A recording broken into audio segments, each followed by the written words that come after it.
আজকে আমরা ইন্ডাস্ট্রিয়াল ইলেকট্রনিক্সে 14 অধ্যায়ে রচনা ঘটনা 6 আইপিএস এর ব্লক ডায়াগ্রামের কার্যপ্রণালী বর্ণনা করা। আইপিএস এর ব্লক ডায়াগ্রামের কার্যপ্রণালী বর্ণনা করা। আচ্ছা, এখানে এটা মূল ডায়াগ্রামে যাওয়ার আগে আমরা একটু রিলের কাজটা বলি। এখানে একটা রিলে ইউজ করতে স্পেশাল সুইচ মানে এটা একটা রিলে।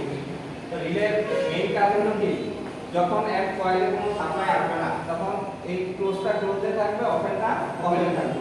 এখানে যদি আমি ফেজ দেই আর এই দুই পাশে যদি দুটো বাতি বা লোড যে কোনো জিনিস লাগাই, তখন যখন কয়েলে সাপ্লাই না আসবে তখন এই বাতিটা জ্বলবে, আমাদের বাতিটা অফ থাকবে।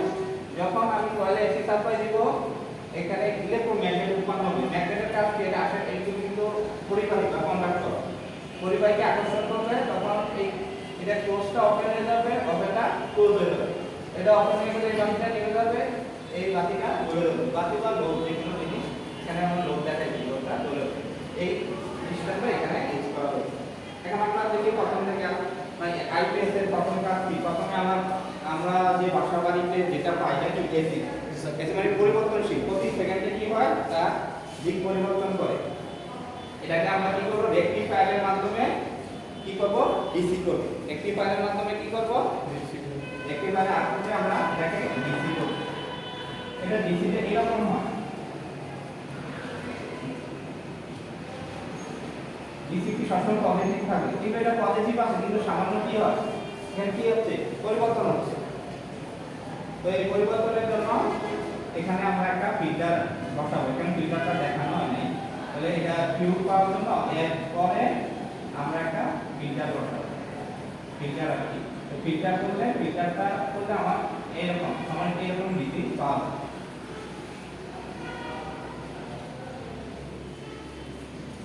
ডিসি করার মাধ্যমে আমরা কি করব, একবার ডিসির মাধ্যমে ব্যাটারিকে চার্জ দেব। যখন আমার এসি থাকবে, যখন আমার এসি সাপ্লাই থাকবে, ব্যাটারিটা সাপ্লাই হবে। এখন এই যে এসি থাকলে আমরা কি কি ঘটনা ঘটবে দেখো। যখন এসি থাকবে তখন এই রিলে কয়েলে কি আমার সাপ্লাইটা যাবে। রিলে কয়েলটা আমরা এখানে দেখাই দেব, না দেখাইলেও তোমরা একটু এখানে দেখাই দিতে পারো। এই যে আমরা এই যে রিলে 1, যখন এসি থাকবে রিলে 1 ইয়া পাবে। তো রিলে 1 এর এখানে থাকবে ইনভার্টার। রিলে 1 এর এখানে দেখা যাচ্ছে। তাহলে রিলে 1 এর এখানে একটা আমরা ক্লোজ দিব, আর এখানে দিব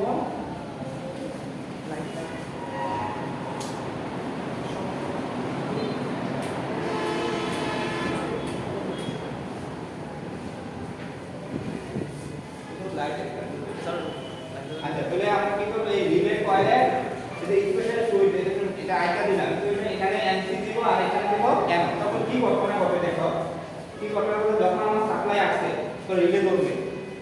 রিলে জ্বললে এটা কি হয়ে যাবে, ওপেন হয়ে যাবে। এটা কি ওপেন হয়ে যাবে, আর এটা কি হয়ে যাবে, ক্লোজ হয়ে যাবে। ক্লোজ হলে কি হচ্ছে দেখো, এটা ওপেন হলে আমার এই ব্যাটারির মাধ্যমে কোনো সাপ্লাই কিন্তু লোডে যাবে না। তো আবার একটু খেয়াল করো, যখন আমার এসি আসবে, একটু আগে এসি সাপ্লাই আসবে, আমার সাথে সাথে রিলে কয়েলে সাপ্লাই হবে। সাপ্লাই হওয়ার সাথে সাথে এটা এনসি ছিল, এটা কি এন হয়ে যাবে, মানে এই দিকটা চলে যাবে। তখন এটা এন হচ্ছে, এটা কি এনসি হয়ে যাবে। এনসি হয়ে গেলে তোমার সাপ্লাইটা দেখো এইভাবে যাবে, এইভাবে যাবে না, এদিকে যে লোডে যাবে, আর এই যে নিউট্রাল তো এদিকে দেওয়া আছে। তো এই অবস্থায় কি হবে, সাপ্লাইটা রেকটিফায়ারের মাধ্যমে ডিসি মাধ্যমে ব্যাটারি চার্জ হতে থাকবে। তখন ব্যাটারি থেকে কোনো সাপ্লাই কিন্তু লোডে যাবে না, তখন আইপিএস খালি কি চার্জ হতে থাকবে। এখন মনে করো কিছুক্ষণ পরে লোড চলে গেলে কি রিলে কয়েল ছেড়ে দিবে। রিলে কয়েল ছেড়ে দিলে এটা কি হবে, ওপেন হয়ে যাবে। তো এদিকে যাবে, তখন এটা একটা ওপেন ছিল, এটা ক্লোজ হয়ে যাবে। ক্লোজ হয়ে গেলে এই ব্যাটারিতে এখন চার্জে ব্যাটারির মাধ্যমে ইনভার্টারে আসবে। ব্যাটারিকে ডিসি দিবে, আর ইনভার্টারে ডিসিটাকে কি করবে, আবার এসিতে রূপান্তর করবে, কারণ আমাদের লোডগুলো কিসে চলে, এসিতে চলে। তো ব্যাটারিতে এখন চার্জ হলো, ইনভার্টারের মাধ্যমে আবার এসি হবে। যেহেতু এটা ক্লোজ আছে, মানে সুইচের ভিতরে বাইরের ভিতরে আছে, এই সুইচের মাধ্যমে আবার কি হবে, লোডে করতে থাকবে। যতক্ষণ কারেন্ট না আসবে, ব্যাটারির মাধ্যমে ডিসি ভোল্টেজটা ইনভার্টারে কি করবে, এসি হবে। এসি রূপান্তর করে আবার লোডগুলো করতে থাকবে। আবার মনে করে এসি আসছে, আসার সাথে সাথে কয়েল হবে, কয়েল করার সাথে এটা কি হবে, ওপেন হয়ে যাবে, আবার এটা ক্লোজ হয়ে যাবে। যাবে না। সেই সময় ব্যাটারিটা চার্জ হতে থাকবে, এসি দিয়ে চলবে, ডাইরেক্ট উপর দিয়ে এই উপর দিয়ে লোডে যাবে, তখন কিন্তু ডাইরেক্টলি লোডে যাবে, লোড করতে থাকবে। আবার যখন চার্জ করে যাবে, যার সাথে সাথে রিলে কয়েল সাপ্লাই পাবে না, এটা এতক্ষণ ক্লোজ ছিল, এটা আবার ওপেন হয়ে যাবে, এটা আবার কি হবে ক্লোজ হয়ে যাবে। তখন ব্যাটারির মাধ্যমে ডিসিটা ইনভার্টারের মাধ্যমে এসি তে রূপান্তর হয়ে লোডকে পরিচালনা করবে। এভাবে একটা আইপিএস কার্যক্রম চলতে থাকে। ঠিক এই সেম ভাবে ইউপিএস এ একই।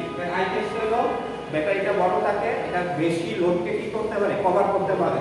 আর ইউপিএসটা ডিজাইন করা হয় ছোট লোডের জন্য, সাধারণত যেমন একটা কম্পিউটার বা একটা টিভি বা ছোট একটা জিনিস, সেজন্য একটা ডিভাইসের জন্য। তখন জাস্ট একই, সবকিছু একই থাকে, শুধু ব্যাটারি ব্যাকআপটা বড় থাকে। তাহলে আমাদের আজকে আইপিএস এর কাজ এতটুকুই, সবাই পারবো না? স্যার। ঠিক আছে।